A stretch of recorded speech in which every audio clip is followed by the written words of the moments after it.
ರಾಜ್ಯದ ಯೋಜನೆಗಳಿಂದ ರಾಜ್ಯದ ಬೊಕ್ಕಸಕ್ಕೆ ಹೊರೆಯಾಗ್ತಿದೆ, ಅಭಿವೃದ್ಧಿ ಯೋಜನೆಗಳನ್ನು ಮಾಡಲಾಗ್ತಿಲ್ಲ. ಹಾಗಾಗಿ ಗ್ಯಾರಂಟಿ ಯೋಜನೆಗಳಲ್ಲಿ ಒಂದಷ್ಟು ಪರಿಷ್ಕರಣೆಗಳನ್ನು ತರಬೇಕು ಅನ್ನುವಂತಹ ನಿಟ್ಟಿನಲ್ಲಿ ಸಚಿವ ಜಾರಕಿಹೊಳಿ ಅವರು ನಿನ್ನೆ ಹೈಕಮಾಂಡ್ ನಾಯಕರನ್ನ ಭೇಟಿಯಾಗಿ ಒಂದಷ್ಟು ಚರ್ಚೆನ ಮಾಡಿದ್ದಾರೆ. ಇದ್ರ ಬಗ್ಗೆ ಮಾತಾಡಲಿಕ್ಕೆ ನಮ್ಮ ಜೊತೆ ಇದ್ದಾರೆ ಸಚಿವರಾದಂತಹ ಮುನಿಯಪ್ಪ ಅವರು.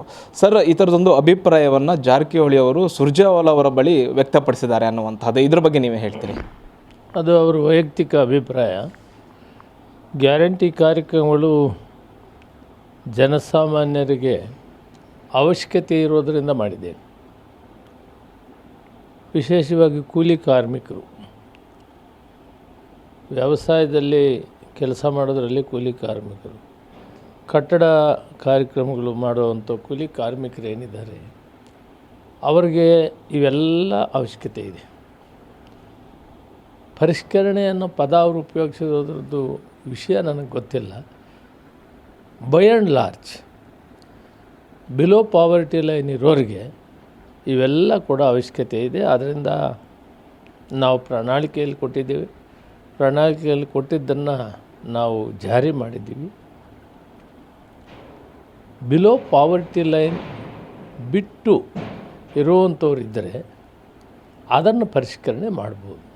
ಈ ಎಲ್ಲ ಯೋಜನೆಗಳನ್ನು ಕೂಡ ಶಕ್ತಿ ಯೋಜನೆಯನ್ನು ಬಿಟ್ಟು ಮತ್ತು ವಿದ್ಯುತ್ ಶಕ್ತಿ ಕೂಡ ಮೊರಲೆಸ್ 95% ಎಲ್ಲರೂ ಕೂಡ 200 ಯೂನಿಟ್ಗಿಂತ ಹೆಚ್ಚಿಗೆ ಬಳಸೋರು ರಾಜ್ಯದಲ್ಲೇ ಇಲ್ಲ.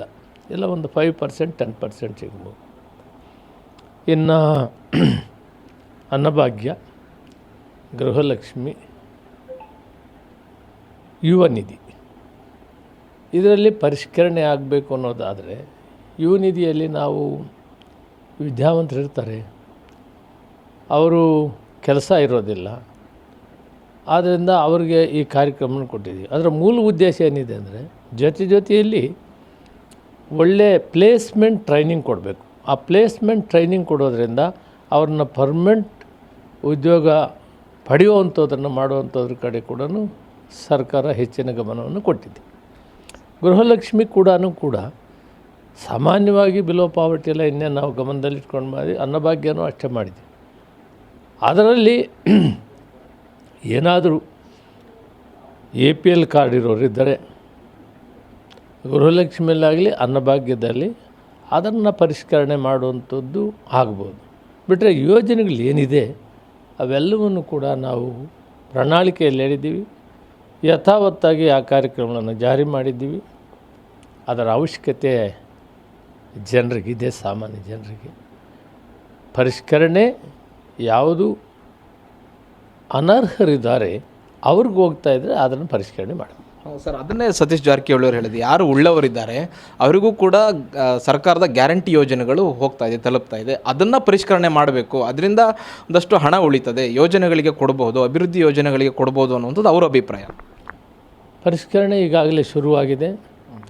ನಮ್ಮ ಹತ್ರ 2,95,000 ಕಾರ್ಡ್ ಬಂದಿತ್ತು ಬಿಲೋ ಪಾವರ್ಟಿ ಲೈನ್ ಅಂತ. ನಾವೆಲ್ಲ ಚೆಕ್ ಮಾಡಿದಾಗ ಅದು 2,30,000-40,000ಕ್ಕೆ ಉಳಿತು.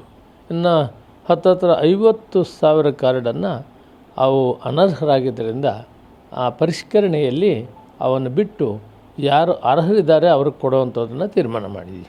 ಹಾಗೆ ಯಾವುದೇ ಒಂದು ಇಲಾಖೆಯಲ್ಲಿ ಆ ಎಲಿಜಿಬಿಲಿಟಿ ಯಾರಿರ್ತಾರೆ ಅವ್ರಿಗೆ ಕೊಡಬೇಕಾಗ್ತದೆ, ಯಾರು ಅನರ್ಹರಿರ್ತಾರೆ ಅವ್ರಿಗೆ ಕೊಡುವಂಥದ್ದು ಇರಲ್ಲ. ಅದೇ ಪರಿಷ್ಕರಣೆ. ಅದೇ ಸರ್, ಈಗ ಗೃಹಲಕ್ಷ್ಮಿ ಯೋಜನೆಯಲ್ಲೂ ಸಾಕಷ್ಟು ಹೊರೆ ಆಗ್ತಿದೆ ಅನ್ನುವಂತಹದ್ದು, ಅತಿ ಹೆಚ್ಚಿನ ಹಣದ ಬೇಡಿಕೆ ಇರುವಂತಹದ್ದು ಗೃಹಲಕ್ಷ್ಮಿ ಯೋಜನೆಗೆ. ಇಲ್ಲೂ ಕೂಡ ಉಳ್ಳವರು ಗೃಹಲಕ್ಷ್ಮಿ ಯೋಜನೆಯ ಲಾಭವನ್ನು ಪಡೆದುಕೊಳ್ತಿದ್ದಾರೆ ಅನ್ನುವಂತಹದ್ದು. ಮೇನ್ ಇದ್ರ ಬಗ್ಗೆ ಏನಾದರೂ ಚರ್ಚೆ ಇದೆಯಾ ಅಂತ ಸರ್?